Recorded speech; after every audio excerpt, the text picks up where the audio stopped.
નમસ્કાર મિત્રો, ગુજરાતના અલગ અલગ વિસ્તારોમાં અત્યારે ભારેથી અતિ ભારે વરસાદ પડી રહ્યો છે। ગુજરાત ઉપર જે સિસ્ટમ હતી તે ખૂબ જ મજબૂત થઈ ગઈ છે, જેને કારણે પવન સાથે ભારે વરસાદ જોવા મળી રહ્યો છે।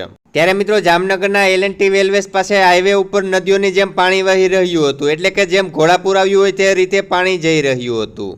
તેમાં એક સ્વિફ્ટ કાર ચાલકે રસ્તો ઓળંગવાની કોશિશ કરી હતી અને સ્વિફ્ટ તણાઈ જવાના દ્રશ્યો હાલ સામે આવી રહ્યા છે। મિત્રો, ભારે વરસાદ પડવાના કારણે ગુજરાતના અનેક વિસ્તારોના નદી નાળા, ચેકડેમ અને જળાશયો ઓવરફ્લો થયા છે, જેને કારણે અનેક વિસ્તારોમાં વાહનો તણાયા હોય તેમજ માલઢોર તણાયા હોય તેવા પણ સમાચાર સામે આવી રહ્યા છે। અને મિત્રો, સ્વિફ્ટ તણાઈ જવાનો વિડીયો આગળ બતાવું તે પહેલા આવી રીતે હવામાનના પડેપડના તાજા સમાચાર દરરોજ તમારા મોબાઈલમાં મળતા રહે માટે નીચે આપેલ કાળું સબસ્ક્રાઇબનું બટન દબાવી ચેનલને સબસ્ક્રાઇબ કરી લેજો।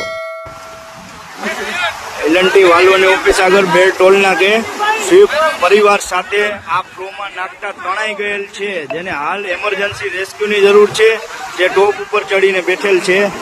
કોઈ પણ હેલ્પ માટે મદદ કરો। જામનગર બેર ટોલ નાકું